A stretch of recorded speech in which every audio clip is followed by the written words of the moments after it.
Agárrate a su mano y agárrate a él. Agárrate fuerte y no te sueltes. Y les agradezco que hay alguna palabra que nos va a hacer bien en el nombre de Dios. Y que así la oración sumo sacerdotal del Señor, que es un pasaje muy rico, hablado del gran sumo sacerdote, que dice: mas no ruego solamente por esto, sino también por lo que han de creer en mí por la palabra de ellos. Jesús ora y lo dice: no solamente te ruego por esto, por mis apóstoles, sino también por los que han de creer en mí por la palabra de ellos. Gloria a Dios. Gloria al nombre del Señor. Aleluya. Es un mensaje que ha llegado tanto, hermanos, al oído de Dios, y ha sido esa oración tan grata, que esa oración hoy se hace fruto y patente en la iglesia de verdad. No solamente el Señor rogaba por sus apóstoles, sino por los que habían de creer por el mensaje. Y esa palabra se ha hecho efectiva, esa oración, ese deseo, esa petición. Bendito sea el nombre del Señor. Aleluya. El Señor comisiona a los apóstoles y les dice: ir por todo el mundo, predicar el evangelio a toda la criatura. Todo aquel que crea en el mensaje y sea bautizado será salvo. Y antes de ascender al cielo, en el capítulo 1, verso 8 del libro de los Hechos, les dice a los apóstoles: y vosotros me seréis testigos desde Jerusalén, por toda Judea, Samaria y hasta los confines de la tierra. Es decir, que el mensaje tenía que ser esparcido y predicado. Por eso el Señor ora al Padre y le dice: no te ruego solamente por ellos, sino también por los que han de creer por el mensaje de ellos. Gloria al nombre del Señor. Quiere decir que si el mensaje que evangelizamos lo predicamos, los predicadores o los siervos del Señor quieren el respaldo, la eficacia de la oración. Que gloria tenga el nombre del Señor. Porque solamente la gloria, hermanos, del fruto del mensaje evangelístico, el mensaje de salvación, de buena nueva, es eficaz gracias a la oración, hermanos, de Cristo y al poder del Espíritu de Dios. Dan un fuerte aplauso a Jesucristo.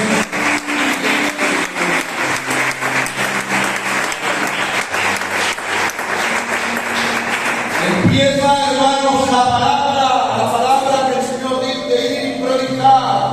Empieza a propagarse la palabra, se empieza a extender la palabra como fuego. Por eso dice la Biblia, Jeremías 23, dice la Biblia: hermanos, no es mi palabra como fuego, dice Jehová. La palabra de Dios empezó a arder, hermanos, como fuego, a ser predicada por todas las naciones, como dijo el Señor en la gran comisión. Me seréis testigos desde aquí hasta lo último de la tierra. La palabra de Dios fue como fuego.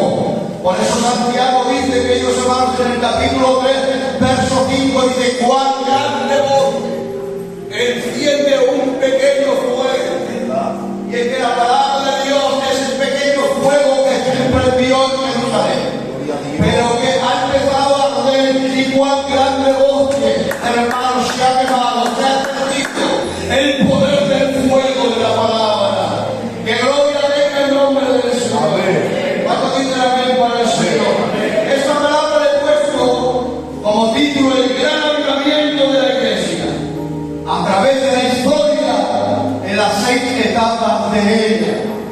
Gloria al nombre del Señor. Los grandes avivamientos que ha habido a lo largo de la historia, hermanos, en las 6 etapas de la iglesia. No me va a dar tiempo de decir muy rápido esta información, hermanos, porque no puedo entrar en ella por el factor tiempo. Vamos a hablar así muy rápido, a vista de paso, solamente para que sepáis las 6 etapas de la iglesia, por donde la palabra de Dios ha ido evolucionando, ha ido creciendo y alcanzando y conquistando los corazones de toda la tierra. Y es que la palabra de Dios que predicamos tiene poder. Es como un pequeño fuego, hermano, que enciende un gran negocio. Ese es el poder de la palabra y de la semilla del Señor. ¿Cuánto tiene amén para el Señor? Así se etapa de la iglesia. La primera etapa, hermanos, de la iglesia fue la iglesia apostólica en el siglo I. Y es aquí donde la iglesia apostólica tuvo que empezar a esparcir, a sembrar la palabra por todo el mundo. Pedro acabó predicando la palabra de Dios en Roma, Mateo por Etiopía, Andrés por Grecia, Bartolomé empezó y acabó, hermanos, a lo largo de su ministerio acabó predicando en Armenia, en la Turquía, allí la palabra del Señor. Juan, como sabéis, fue el único apóstol que no murió como mártir, sino que murió como anciano. Cuenta la historia que Domiciano, él lo echó primeramente antes de llevarlo a la isla de Patmos, lo metió en un caldero de aceite hirviendo, pero dice, hermanos, la historia que milagrosamente él pudo escapar y salir vivo de aquel lugar. Gloria al nombre del Señor. Viendo esto, Domiciano, que no podía contra él, lo despatrió, lo desterró a la isla de Patmos, dice la historia. Y hermanos, muerto ya este emperador, de su fe de oro llamado Nerva, ascendió al trono y este lo libró de la isla de Patmos, y él, volviendo a Efeso, allí cuenta la historia que murió lleno de ánimos y de ganas para la gloria del Señor. Amén. Escuchen bien, el anciano Santiago, pastor de Jerusalén, hermano personal de nuestro Señor Jesucristo, murió en Jerusalén. Lo tiraron del pináculo, y viendo que ahora le habían quitado la vida, cogieron un garrote y empezaron a palearlo por causa del testimonio de la palabra del Señor. Jacobo, hermanos, también, hermanos de Juan, fue el primer mártir de todos los apóstoles. Murió en el año 44 después de Cristo por una espada que mandó el rey Herodes para asesinarle. Le quitaron la vida, dice en el libro de Hechos, capítulo 12. También Judas el Tadeo, hermanos, acabó predicando el evangelio en Turquía. Felipe también acabó predicando en Turquía. Simón el Celote acabó predicando en Arabia, en Jordania. Allí acabó predicando, es decir, que la palabra era sembrada desde Jerusalén, Judea y Samaria, estaba siendo sembrada y esparcida por toda la faz de la tierra.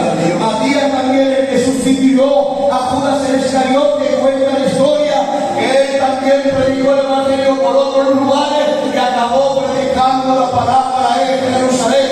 Y gracias a estos hombres pioneros que daban su vida para él, hoy la iglesia de Berbice está aquí adorando, magnificando y alabando el nombre del Señor. Apláudele fuertemente.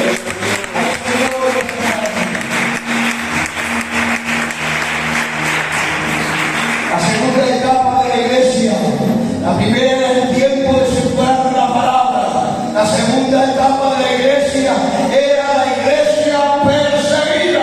La primera fue la apostólica, que sembraba y esparcía la palabra de Dios como semilla.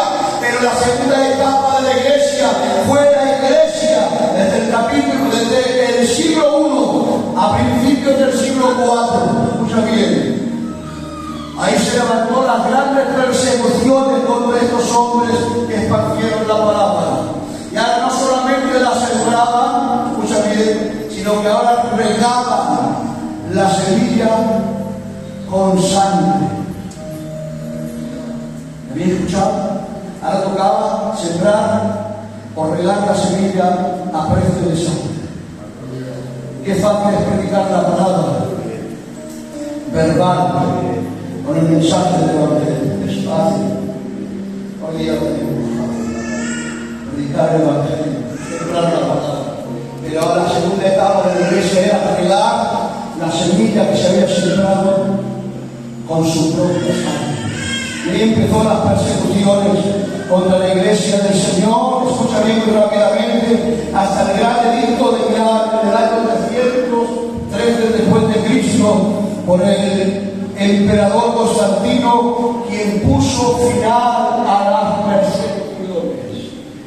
escucha bien, mucho tiempo, desde el siglo I hasta principios del siglo IV, allí hubo persecución y la semilla de la palabra debía ser regada por la sangre de los mártires de la iglesia del Señor, aquellos que no solamente esparcieron el evangelio con el poder de la palabra, sino que también lo regaron con la sangre de su cuerpo derramada.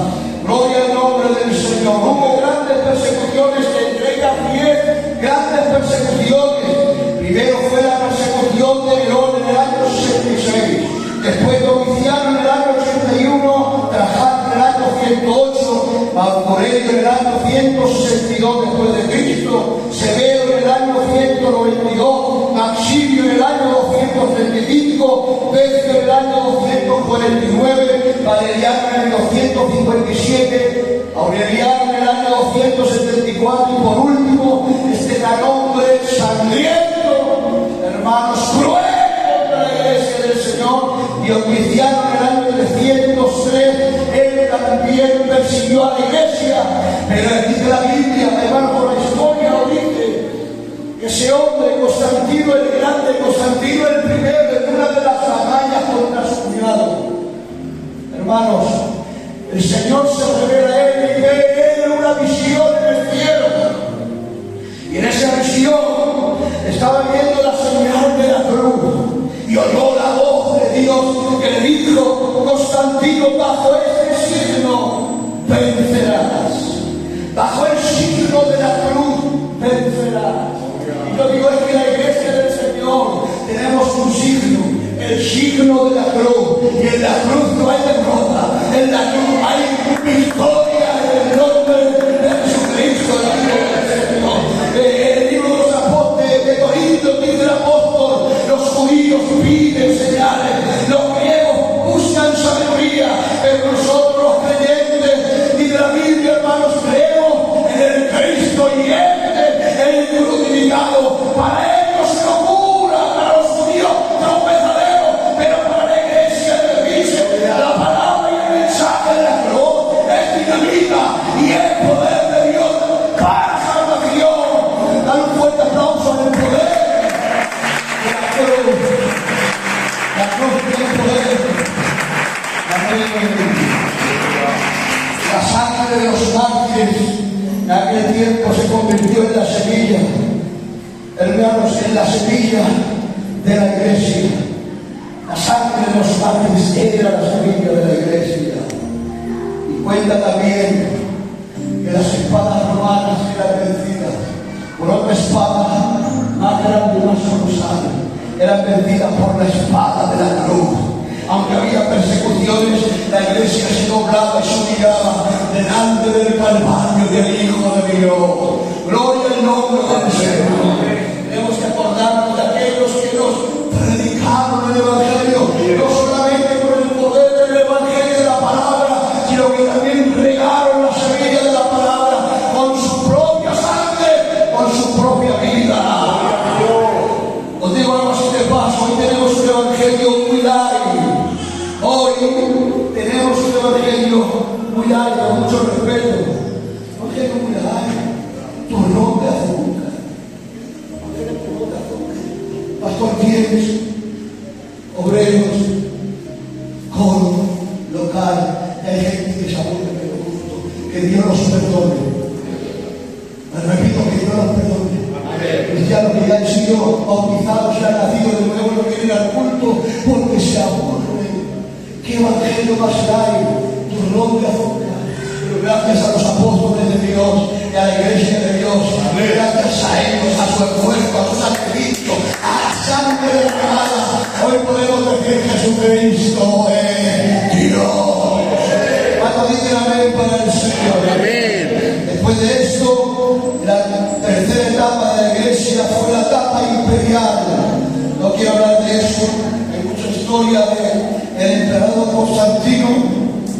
Después la etapa medieval, la edad media, del año 476 hasta el 1453 después de Cristo, donde Roma, hermanos, se parte en dos, hermanos, y solamente queda la parte del oriente, Constantinopla, en aquel tiempo Estambul, Turquía, gloria al Señor, la capital de Roma, fue vencida en el año 1453, más de 1000 años de historia, que no quiero entrar ahí, donde también, hermanos, hubo calamidades y hubo historia en la cual podíamos predicar. Después, hermanos, viene la quinta etapa, la etapa era así. Y lo hablaros del primer hombre de la reforma, de un hombre que gracias a su reforma, que no pudo aguantar dentro de aquel monasterio contra la Iglesia católica, apostólica y romana, no pudo aguantar. Se encontró con el poder de la palabra, se encontró con el libro de los Romanos, capítulo 1 y verso 17, donde dice la palabra del Señor: mas el justo por la fe vivirá. Gloria al nombre del Señor, dando a entender que la justificación de nuestra salvación no es por obra, como decía la Iglesia católica. La justificación de nuestra salvación, mas el justo por la fe vivirá. No por obra, para que nadie se jacte. Somos salvos por gracia, por medio de la fe. Y esto no es de nosotros. Esto ha sido un regalo de Dios para la Iglesia. La Iglesia nadie, la salvación, nadie la merecemos. Pero la salvación, hermanos, Dios nos la ofrece por la fe. Hermanos, por gracia y por medio de la fe. Gracias al sacrificio de nuestro Señor Jesucristo. Gloria al nombre del Señor. Se revela, hermanos, Martín Lutero, en el 31 de octubre de 1517, se convirtió, hermanos, de ser un católico a un cristiano protestante. Fue la protesta de él contra la Iglesia católica, contra el abuso, hermanos, y contra la corrupción. Porque si algo tenemos que revelarnos es contra el abuso y contra la corrupción. La Iglesia del Señor tiene la Biblia: sin santidad nadie verá al Señor. Tenemos que revelarnos contra todo aquello que no profesa ser algo que venga de parte de Dios y que venga contra la palabra del Señor. El hombre no se salva por obras, el hombre se salva, dice la Biblia, va a ser justo por la fe.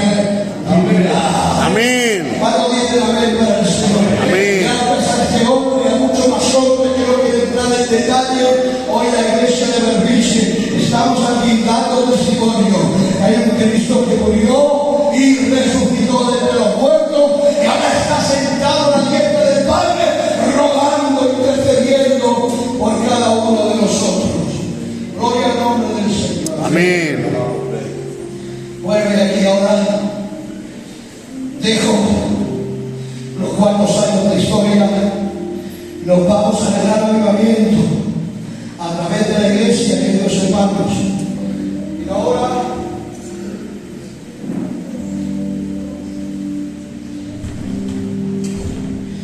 en la sexta etapa de la iglesia,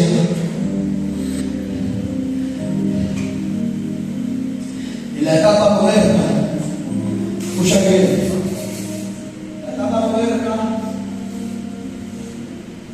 empieza en el año 1748 hasta el día de hoy, creo que es 6 de octubre, el año 2023, la séptima y última etapa de la iglesia moderna, la iglesia actual. Escucha bien ahora.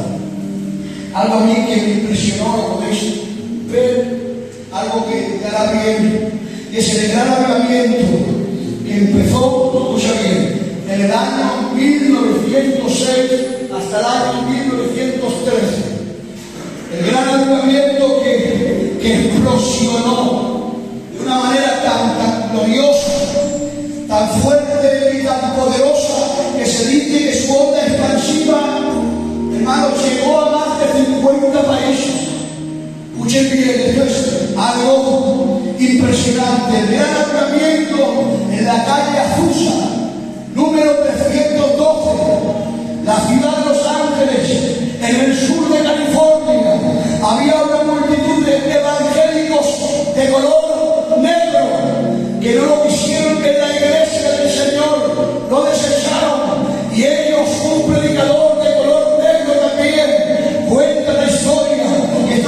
esclavo verídico, de color también hijo de un esclavo. Empezó allí en la calle Azusa, número 312 de esa ciudad, Los Ángeles, y cuenta la historia. Ahí empezó esa iglesia y empezó a explosionar de tal manera. Escucha bien, que allí hubo milagros, allí hubo prodigios, allí hubo sanidades y liberaciones de los demonios, allí el poder del Evangelio y el poder del Espíritu Santo descendió de tal manera. Escucha bien, que aquello revienta, el Evangelio explosiona.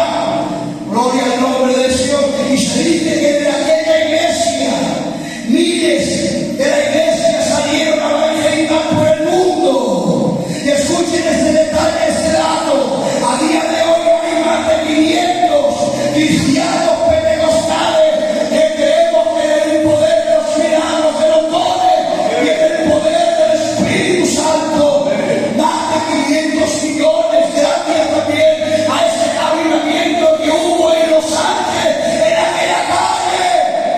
Yo digo esta tarde, gracias Señor por el gran avivamiento de esa calle. En el nombre del Señor, de más de 500 pentecostales hoy en la comunidad estamos profesando el Evangelio y en el poder del Evangelio. Dale un fuerte aplauso al Señor.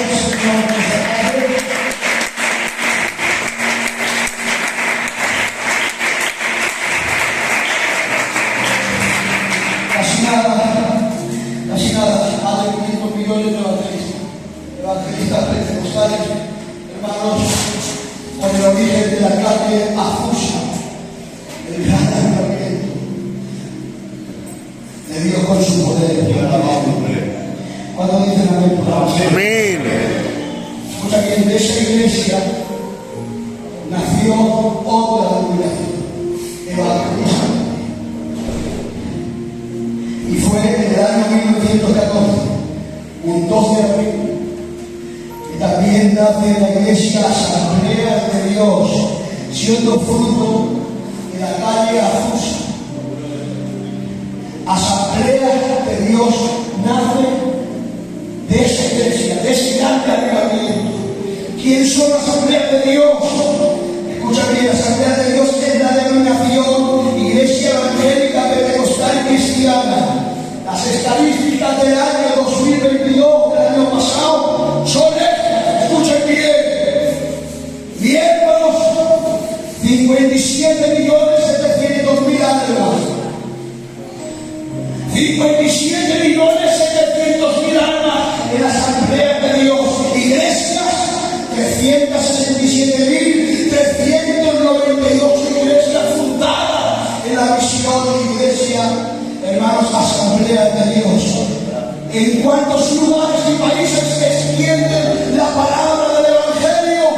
En más de 190 países. Asamblea de Dios está profesando: Cristo vive, Cristo va, su pastores, 364.445 predicadores que salen de Asamblea de Dios. Hay una nota muy importante: en el departamento de San Luis, en Missouri, cerca de Chicago, en América, reparten más dinero que cada día en literatura evangélica, y la cantidad son más de 6 toneladas diarias de literatura cristiana y evangélica.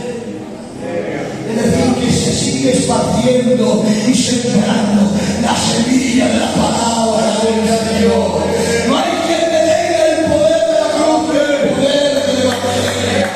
Cuando dicen amén para el Señor, a mí me agrada esto, porque la calle de la iglesia es la calle Azusa, número 312, es el origen de la iglesia, de la Asamblea de Dios. Y de la Asamblea de Dios nacen misioneros que vida luz en el año 1952. El dirigente de esta gran misión, escucha bien, el dirigente de esta gran misión de vida luz, le llamaban el pastor de los gitanos no. Allí ese hombre llamado, escucha bien, como ya le conocemos, Clemente de José, en el año 1952,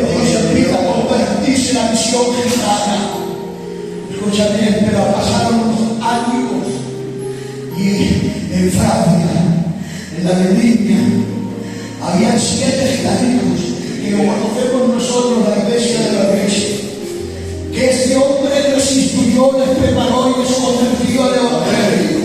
Uno de ellos se llama Jaime Díaz, el otro se llama Cássio, el otro se llama Emiliano, el otro se llama Hermanito, el otro se llama Hernán, el otro se llama Joselín. Se convierte en el evangelio, se convierte en el poder de la palabra, ante el poder de la puntada y de rodillas.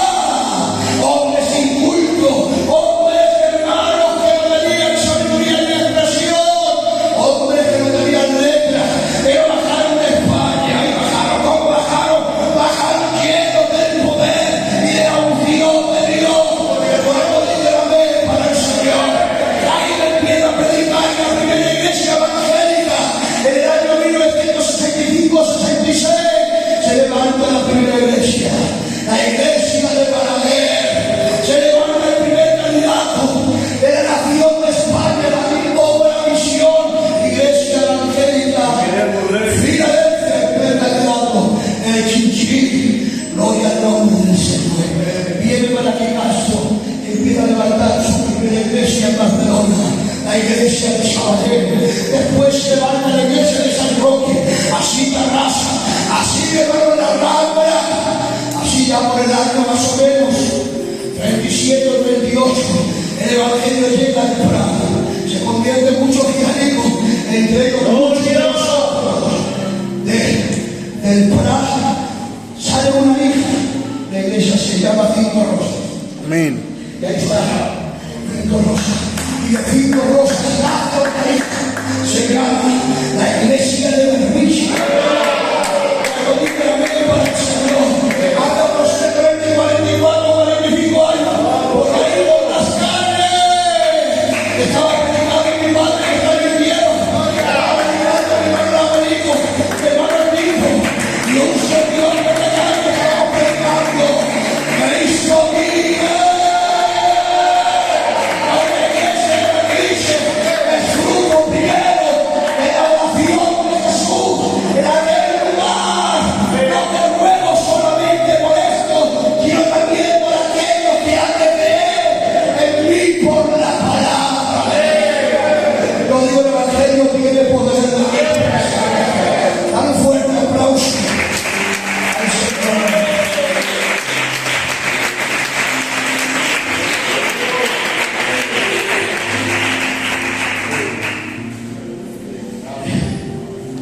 Que reviente el demonio de Satanás. Y yo digo, gloria a Dios por el avivamiento de la obra. Que la oración de Cristo hasta el día de hoy sigue teniendo frutos. Y ese es el destino. ¿Sabéis por qué estamos aquí? Porque alguien te sembró la palabra. Eres el fruto de la oración y del mensaje del evangelio del Señor. Primero somos fruto de Jesús. Gracias a su oración y sacrificio. Isaías 53, 11, ya hasta la recta final, dice: y veré el fruto de mi aflicción, y veré el fruto de mi aflicción.